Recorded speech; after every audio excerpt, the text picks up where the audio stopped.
What's up? I'm Danny, and this is Southern California Comics Weekly Video Update. Everything has changed in my life right now. Like, Matt's gone. He no longer works at the shop. We no longer do the videos. He lives in LA. That's short for Los Angeles. And I'm in a different room now. A brand new room. This is the back room, in which we keep a bunch of comic supplies. As you can tell, the wall is like a burgundy. It's a bold new world we're living in. And I'm going to have to go through it alone as I tell you about the latest comics of the week. I hope that's okay. It's too bad otherwise. I don't know. Brand new Hellboy is out this week. This is Hellboy 1952. Sort of a flashback, period piece kind of thing. These are always kind of fun. Hellboy in general is always kind of fun. This one's Mike Mignola, John Arcudi, and Alex Maleev, who did Daredevil back in the day. So you get to see the big red guy is rendered by the guy who did the other big red guy. Daredevil's a little red guy. I don't know. It's cool. Wartime stuff. There's a plane. Catch it. Okay, so this week there are a brand new set, brand new number ones. There's a ton of stuff, and I'm going to get through as many as I can, which is all of them. Shaft number 1 is out. New from, I believe, Dynamite Studios? Yes. This is by a bunch of people I've never heard of, but it looks really nice. As you all know, Shaft is the private dick who's a sex machine to all the chicks. And also, I guess, is a boxer? Probably not. I don't know. I didn't read this comic yet, obviously, because it's Wednesday. But it has really nice art. Like, it's a really nice looking comic. Looks like it's like maybe a young Shaft kind of thing. Probably not. Oh, wow, yeah. He is a boxer in this one. Should be fun. Nice little 70s noir type stuff. Sort of lovingly colored, sort of sun-kissed, golden looking. It seems like they're doing a respectable job of continuing the adventures of John Shaft. So that's pretty cool. I think it's a cool, unexpected kind of debut. One of the books I'm excited about this week, more Quantum and Woody. Always more Quantum and Woody, please. This is the Valiant-size Quantum and Woody, which is a one-shot. Just the big, longer Quantum and Woody one-shot story. Sort of taking place, I don't know when it takes place, but I don't think we've had a month without a Quantum and Woody adventure, even though the series is over. And we have this one-shot. And then next month we have a brand new Quantum and Woody series called Quantum and Woody Must Die. So you will never run out of this, which is kind of surprising because when the original came out it was canceled. But it's back. I like it. It's fun. The great fun comics coming out from Valiant. Alright, now from Valiant to Vertigo. Brand new number 1 that I did not know about until I came here and grabbed comics for this video. This is called Wolf Moon, and it is by Cullen Bunn and Jeremy Hahn. Cullen Bunn is, of course, the guy who did The Sixth Gun and Fearless Defenders and a bunch of other stuff. Usually a good time. This is his Vertigo werewolf comic, and I think it's a pretty straightforward werewolf comic by all indications. It's got wolves, it's got gore. It's got pretty good wolves too. I'm gonna show you a wolf. Spoilers, there's a wolf in this comic of the were variety. 6-issue mini, $3.99. Check it out if you're into wolf stuff. Even if you're not, why not take a chance, see what you like. Alright, here is maybe the most straightforward comic you'll find on the shelves this week. Thanos vs. Hulk number 1. This is another thing I did not know existed until today. So this is a day of discovery for me. This is by Jim Starlin, written and drawn by Jim Starlin, the creator of Thanos. I'm not going to tell you the plot of the comic because the plot of the comic is the title. So there you go. There's a versus situation and it involves Thanos and Hulk. Green guy versus purple guy. That's all I got. Pip the Troll is in it, if that's the thing you're into. I'm into it. I like that character, actually. So if you need more Jim Starlin space comics in your life, there's one. It has the Hulk and Thanos in it. That's all you need to know.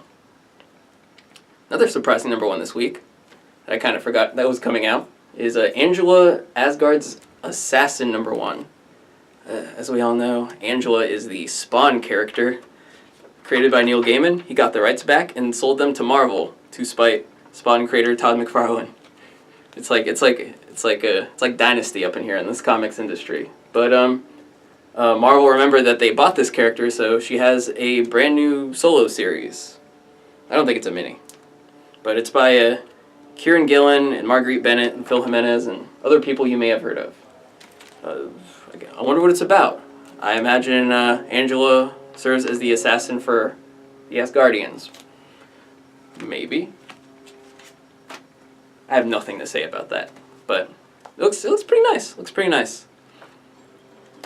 So I was talking about Quantum and Woody earlier. That's a comic that was canceled and came back a few years later, and people love it. People used to love Secret Six, the pre-New 52 Suicide Squad ragtag supervillain team. Well, Gail Simone is back with an all-new Secret Six series with artist Ken Lashley and some other people. And it is a Secret Six comic. I don't know who's in it. It's Wednesday. I didn't read this yet. But you should be excited, because this was kind of one of the good pre-New 52 DC titles, of which there were very few. So I'm glad to see Gail Simone is back with more villainous camaraderie, I suppose. Apparently Talon is in this. You know, like Owl Batman. Sounds great. Sounds great. Alright. One of the things I was kind of excited for this week was actually Escape from New York #1 from Boom Studios. This is the tie-in to Escape from New York, the classic John Carpenter film. It's by Christopher Sabella, who did like High Crimes and a bunch of Alien Predator stuff and Ghost and Dead Letters, which is a really good comic. And art is by Diego Barreto, who I'm completely unfamiliar with, but is actually a pretty decent artist. So this takes place moments after the end of the original Escape from New York. And the plot is basically Snake goes on a road trip to Miami. Well, he goes to Florida. And Florida is its own like separate sovereign country, which it probably should be in real life. So he has to fight through some stuff to get there. He has to fight through some stuff to be allowed into Florida. And there's some twists and turns. There's helicopter crashes. It's a pretty decent read if you're into the John Carpenter. And the art is solid. Like, it's not like, it's kind of an animated style, but it's not too like dopey.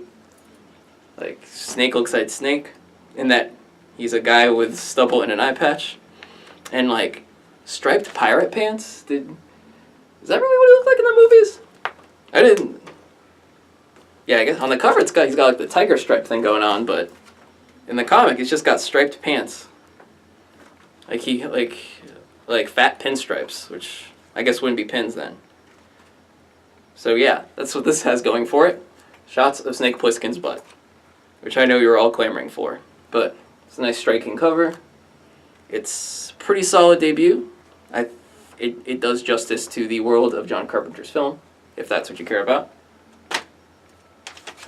That's all I have to say about it. But I do have one last thing to talk about. It is just the tips, which if you were a child watching this video, stop. Alright, now the adults are talking. This is kind of a spin-off of Sex Criminals. It's by Matt Fraction and Chip Zdarsky. It is a $12.99 book from Image Comics of like sex tips, as we remember from the back pages of Sex Criminals, which is one of the really fun, hilarious comics out today. So if you needed more jokes on the subject of making whoopee, here it is. It's a nice tiny size. It's a good size. Ready for Christmas stocking stuffer fodder. Buy it for your parents, why not? I guarantee it's hilarious. And it's also shrink wrapped, so you can't read through it at the store, which is probably a good thing for very many reasons. So, yes, I'm done. Didn't go too bad without Matt. I've done it before without Matt, but I think I made a strong case. Now, are you guys ready for a second segment? Because I am. I'm always ready for second segments. That wasn't innuendo or anything, was it? Now. Hey, what's up? I'm back. So, the second segment's going to be a little educational, because big comics news this week. DC announced the cast for the Suicide Squad movie. And let's not forget that Secret 6 is out, so it's a pretty big week for those of us who are fans of supervillains being mean to each other while completing missions. Yeah. So Suicide Squad is a comic book in which a bunch of DC comic supervillains are thrown together as a team. They've all been imprisoned and thus are forced to go on secret missions for the government in exchange for parole or, I don't know, getting a better bed in their jail cells, whatever. And it's a lot of fun because you have a mix of like personalities that don't really care about being good guys. They just want to complete the mission, and a bunch of them are jerks, and like, because it's DC comic supervillains, a bunch of them can get killed off and nobody cares. But the comic makes you care. That's the thing. So, all started back in the late 80s with the classic Suicide Squad series, which ran for like 65 issues or something crazy like that.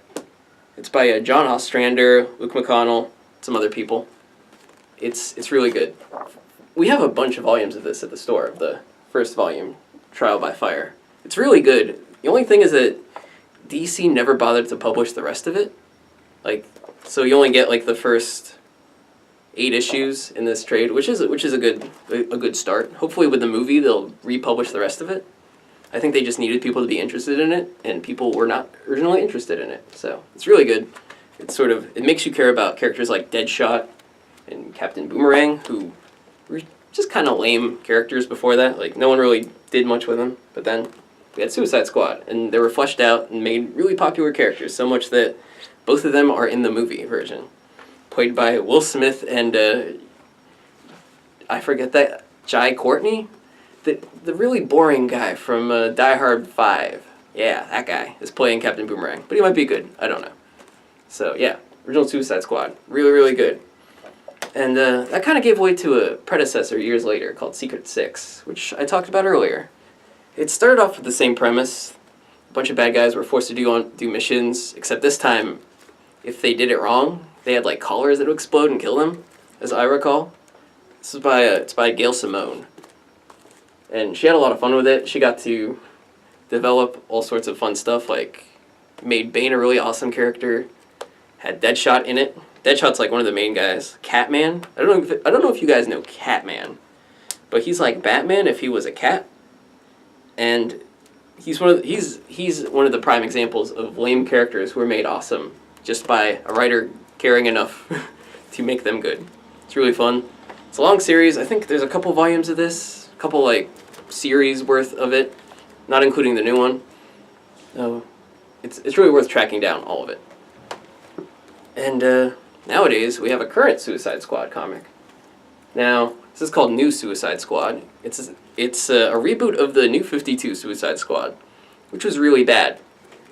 A lot of it was really bad. There's like a couple good issues in there, but so they ended the original New 52 run of Suicide Squad and gave us New Suicide Squad. It's by Sean Ryan and artists, I don't know. And it's got Black Manta, and it's got Harley Quinn, and it seems like it's a more fun take, or at least kind of an ironic take on the New 52ization of these characters. Like, this team has both Deadshot and Deathstroke in it. And that's too many guys with dead in their names and like weird eye stuff. And I think it's supposed to be a joke. And then like on top of that, Harley Quinn's daughter, or Joker's daughter and Harley Quinn are both on the team. So yeah, it's ridiculous. And I think it's intentionally ridiculous. And it's a little bit more reading than the previous series, which was super bad. And we don't even have trades of it at the store. That's how bad it is. So these are really fun comics, like just bad guys being bad guys for the greater good, just like America. Bye.